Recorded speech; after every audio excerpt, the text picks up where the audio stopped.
हरिहर भामरा जी, कैसे हैं आप? करौली शंकर महादेव की जय। बहुत बढ़िया, आनंद में। बहुत बढ़िया। तो आप बता सकते हैं हमें कि आज हम कहाँ हैं इस समय? आज हम हरिद्वार में माँ गंगा के चरणों में हैं। माँ गंगा के दर्शन करने आए हुए हैं। आप देख सकते हो माँ गंगा की पवित्र धारा किस तरह से बह रही है यहाँ पे। तो आप बता सकते हैं हरिद्वार कहाँ स्थित है ये भारत में? हरिद्वार भारत में उत्तराखंड में स्थित है, जहाँ पे हर की पौड़ी मुख्य स्थान है, जहाँ पर लोग अपने पूर्वजों की मुक्ति के लिए उनका अस्थि प्रवाह करने आते हैं और अंतिम क्रियाकर्म यहीं पे किया जाता है।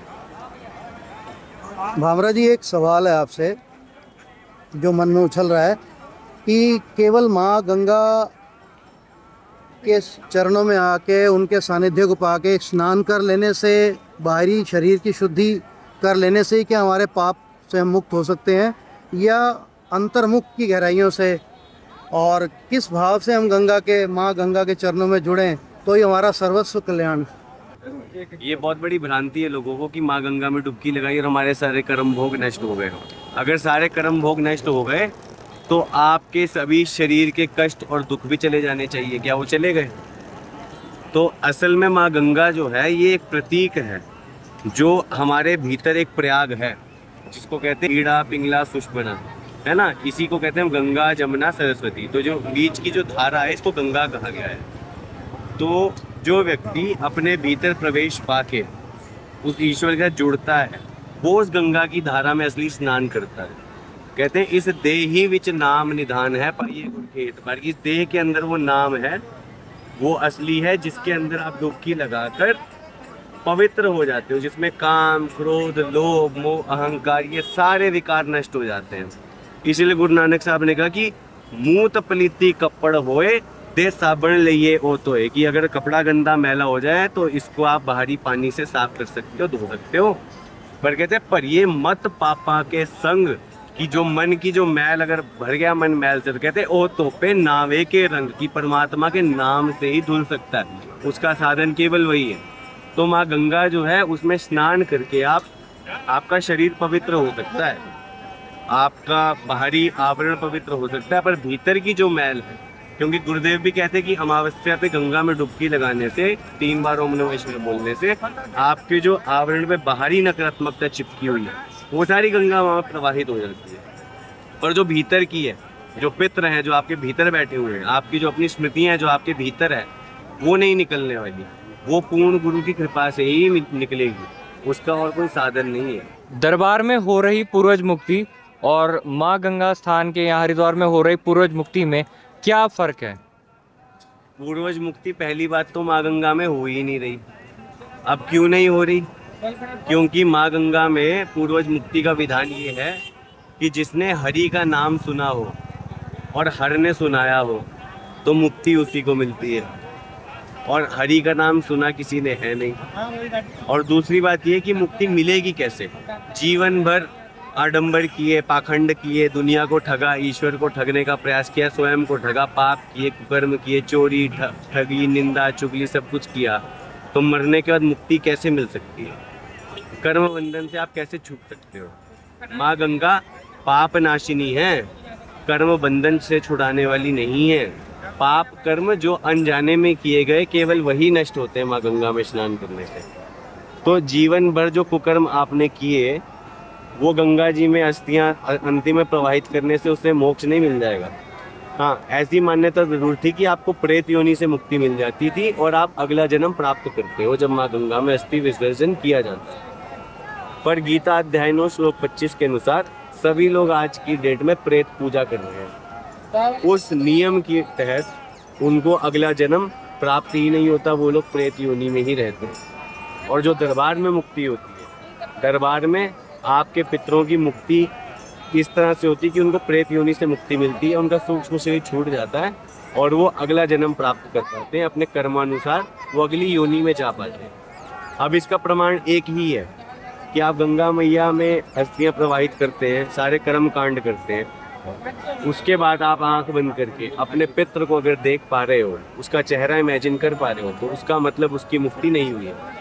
और दरबार ये प्रमाण देता है, दरबार में जब आप मुक्ति कराते हो उसके बाद चाहे 100 आदमी हो 1000 आदमी हो, सभी लोग आंखें बंद करते हैं, किसी एक को भी अपने पित्र का चेहरा दिखाई नहीं देता।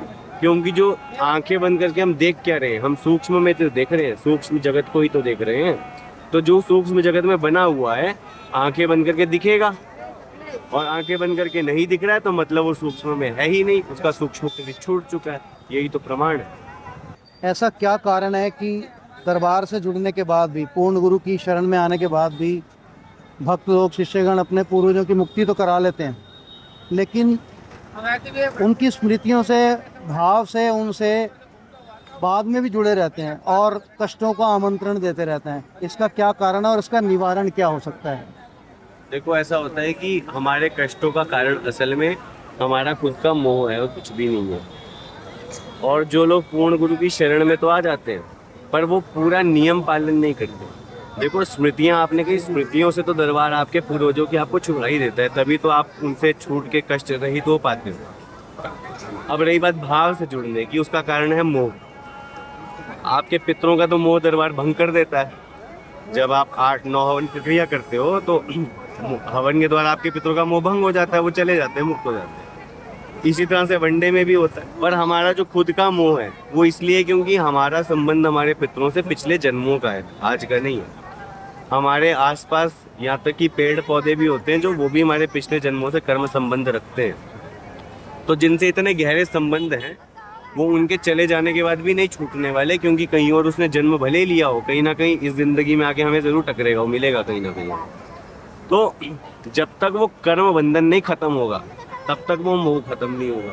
और कर्म बंधन काटने का एक ही तरीका है, पूर्ण गुरु से जो आप नाम दीक्षा लेते हो, उससे उसको जो आप जपते हो, आपने मंत्र ले लिया, उसको जप नहीं रहे हो, तो कर्म बंधन नष्ट नहीं होने वाले। या तो गुरु की सेवा, या गुरु का नाम जप, या गुरु का ध्यान, इन तीनों के अलावा और कोई साधन नहीं है आपके कर्म बंधन से आपको छुड़ाने का और छूटने का। इसीलिए इस मोह से छूटने के लिए आपको मंत्र जप करना चाहिए, या गुरु की सेवा करनी चाहिए, गुरु का ध्यान करना चाहिए। इसी से आप छूट पाओगे। एक प्रश्न और है भामरा जी आपसे, कि ऐसा कौन सा मार्ग है कि कोई भी शिष्य, कोई भी भक्त जो पूर्ण गुरु से जुड़ा है, वो एक संतुलन बना के चले, भौतिक जगत का भी और आध्यात्मिक जगत का भी, कि वो अपनी आध्यात्मिक यात्रा को भी आनंद में ले सके, आनंद उठा सके, और भौतिक जगत की जिम्मेदारियों को, उपलब्धियों को भी ग्रहण करते हुए, पाते हुए दोनों का बैलेंस बना सके? इसके बारे में अगर आप कुछ मार्गदर्शन दें। शुरू में जब मैं सेवा में आया था तो ये मुझे भी बहुत बड़ी दिक्कत लगती थी। मैं सोचता था कि शायद अब ज़िंदगी भर सेवा ही करनी है और घर बार छोड़ देना है और कुछ करना नहीं है। फिर एक दिन गुरुदेव ने सभी शिष्यों को बुलाया और बिठाया और कहा कि तुम लोगों को अपना परिवार भी संभालना पड़ेगा, क्योंकि जो परिवार है वो जिम्मेदारी है तुम लोगों की।